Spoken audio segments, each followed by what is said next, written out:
When the man went to his employer's house to tune a piano, he unexpectedly found a group of people cutting open a safe. Who the fuck are you? I'm a piano tuner. It looks like you're casing the place.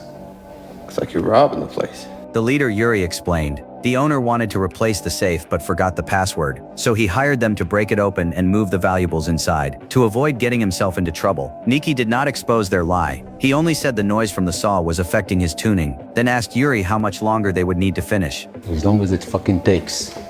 So unless you can open the safe, fuck off. Since that was the case, Nikki had no choice but to show what he could do. Seeing that Nikki really had some skills, Yuri immediately began to respect him. When he noticed his partner laughing while watching short videos behind him, he turned around and slapped him across the face. Then he focused completely on watching Nikki turn the gears. Not long after, the safe was actually opened by Nikki. Alright, now shut the fuck up so I can get back to work. But Yuri's attention was no longer on the safe. In his eyes, Nikki was a walking safe cracking machine. If he could bring him into his team, his business would definitely reach a whole new level. So he walked over to Nikki, who was tuning the piano, placed a few bills on the piano, then put his business card on top, hinting that Nikki could contact him anytime if he wanted to make money. It turned out, Nikki and his uncle Harry were both piano tuners, but the over 80-year-old Harry had suffered from memory loss. He even forgot the password to his own safe. After trying several times without success, Nikki simply taught himself how to pick locks by watching online videos. Others needed a stethoscope to hear the movement of the combination wheels, but Nikki did not need one at all, because he suffered from a rare condition called hyperacusis. Sounds that normal people consider ordinary become extremely painful and sharp in Nikki's ears, so he had to wear protective earplugs every day. After taking off the earplugs, he could hear the tiny sounds of gears and locks with incredible clarity. Opening his uncle's safe was effortless for him. He never expected the new skill he had just learned would become useful so quickly. Because of his hyperacusis, Nikki found it extremely difficult to make friends. One day when he was having dinner with his uncle Harry at a restaurant, he recognized the waitress Lucy as the pianist he had met while tuning a piano before. Her beautiful music had left a deep impression on Nikki. The two of them had a great conversation back then. When Lucy heard Nikki say he had perfect pitch, she immediately became interested. What's this? E.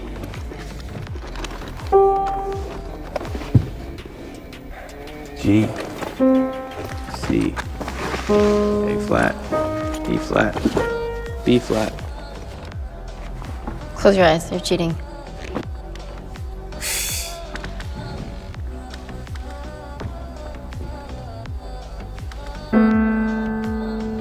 A B. C F sharp.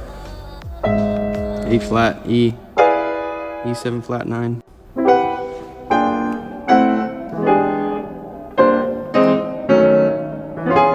C major 7 sharp 11, B flat 13, F sharp minor 7 flat 5, E7 sharp 9, G minor 11, E major 7 sharp 5, D sharp minor 7 flat 5, and C sharp major triad over an open E minor triad.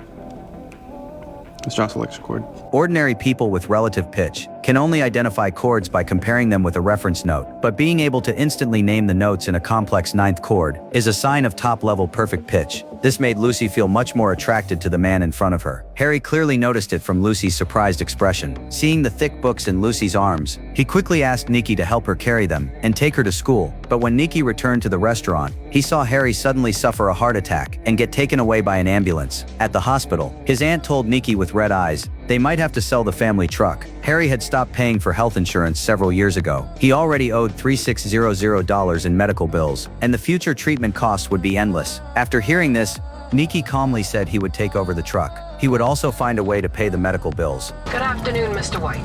This is Madeline Plotkin from Lindy Direct Financial, returning a call.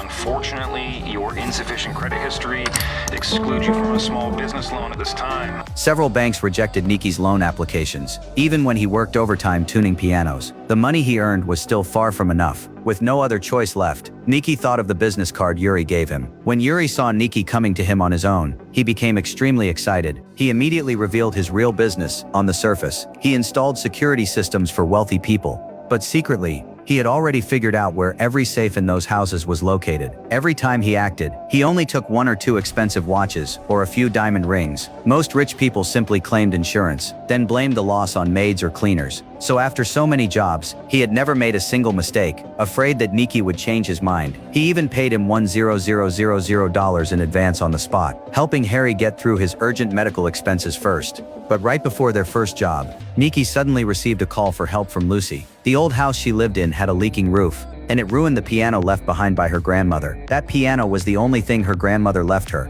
Another family heirloom was a pearl wristwatch. Unfortunately, she lost it while riding a train. Seeing Lucy looking so vulnerable, Nikki felt deeply sorry for her. He promised her that he would definitely fix the piano, but halfway through repairing it, his phone suddenly rang. It was Yuri calling to hurry him up. It was time for him to go to work. Yuri was not exaggerating. This time their target was a truly wealthy man. The security system had been installed by Yuri himself. The two of them easily entered the house. Yuri led Nikki straight to the safe. In less than 10 minutes, they successfully completed the job again. After taking away the money he had already received in advance, Nikki earned another $1,000. From then on, opening safes for money became his top priority. And the other important thing was helping Lucy repair her piano. On the night the piano was finally fixed, watching Lucy sit in front of the piano and play, Nikki unconsciously sat down beside her.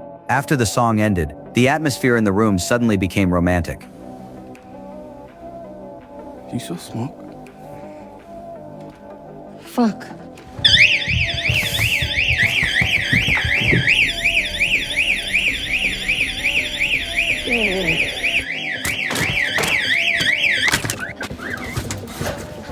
A loud ringing instantly filled Nikki's ears. Before this, whenever he got close to Lucy, there was always a sense of insecurity hidden inside him.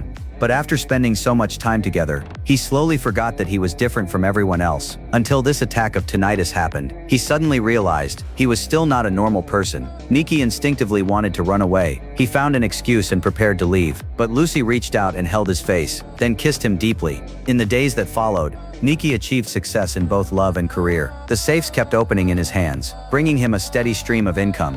He never forgot what Lucy had mentioned. Her grandmother's pearl wristwatch had been lost on a train, so Nikki specially found an antique Rolex pearl watch. When he gave it to Lucy, he casually said he bought it at an antique auction. Lucy held the watch, feeling both happy and moved. She never expected that the little thing she casually mentioned was something Nikki had always kept in his heart. She told Nikki emotionally that she would wear this watch at her urine performance. The legendary composer Meisner would be there to watch the show. If she was chosen by him, she would have the chance to follow the master on a worldwide tour. From that moment, their relationship was completely settled. But at that moment, Nikki was completely immersed in happiness. He had no idea that the pearl watch he gave to the woman he loved would eventually make him pay a much heavier price. Between crime and happiness, I am wondering, where did you get this elegant timepiece?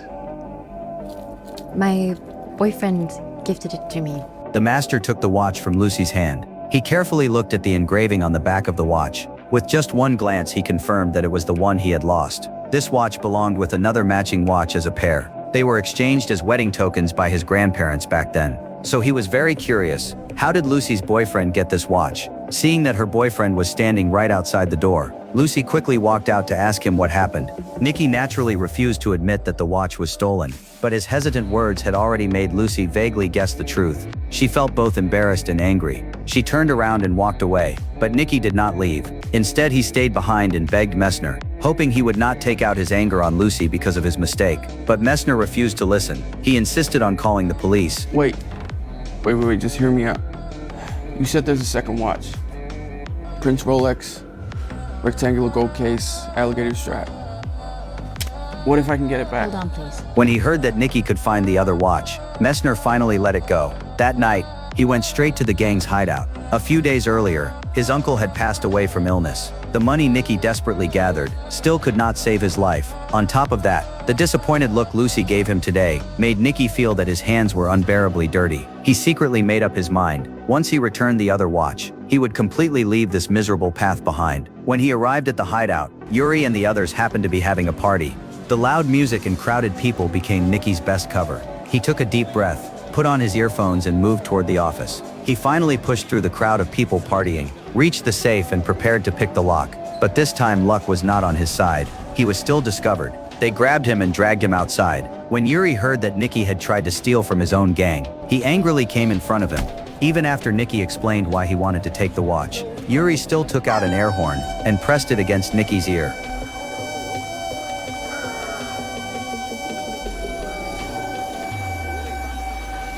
As the leader of the gang, he had to teach a lesson to anyone who broke the rules. Cutting off an earlobe would not kill someone, but it would leave a mark that could never disappear. It would make the punished person remember it for life, and it would also intimidate everyone else in the gang, establishing the boss's absolute authority. When Nicky woke up again, he was already in the hospital. But what he never expected was that the intense noise at such a close distance caused conductive hearing loss, which accidentally canceled out his previous sound sensitivity. His hearing returned to normal just like that, and Yuri was not completely heartless either. In the end, he still put the watch Nicky needed into his personal belongings bag. Looking at the watch in his hand, Nicky did not feel happy. He only felt confused. He did not know whether everything that happened to him was a blessing or a disaster. But the watch still had to be returned. Seeing Nicky covered in injuries, Messner could guess without asking that he got hurt because he was looking for the watch. A little sympathy slowly rose in his heart, so he told Nicky that he had a piano that seemed to have some problems and needed a tuner to take a look. Maestro, the first movement is proofed and ready for printing if you'd like to go over it one more time. Ruthie, the tuner is absorbed. Seeing all the injuries on Nicky's body, Lucy could not help asking what happened to him. But Nicky did not explain anything. He simply walked to the piano and sat down. Seeing this, Lucy turned around and was about to leave, but then she heard piano music coming from behind her.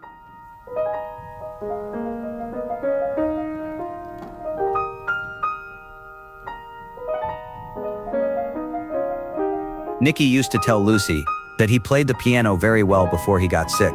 Lucy always thought he was just bragging, until this moment she finally realized everything Nicky said was true. He really was a talented performer. After going through so many ups and downs, Nicky could finally sit in front of the piano again. His heart was filled with countless emotions. He poured everything he felt into that piece of music, and Lucy also understood the story hidden inside the melody. Her eyes slowly turned red. As the song ended and the final notes faded away, Nicky slowly calmed his emotions. Then he suddenly said one sentence. B flat is out. Fate always comes with both gains and losses, repeating in endless cycles. The strange illness that once made Nicky suffer so much became the reason he dared to take risks. The normal hearing he once dreamed of having was gained through blood and wounds. After wandering through the wrong path of desire, Nicky finally let go of every shortcut and lucky chance. Through that piece of piano music, he finally made peace with himself. The best ending in life is simply to calmly embrace an ordinary life.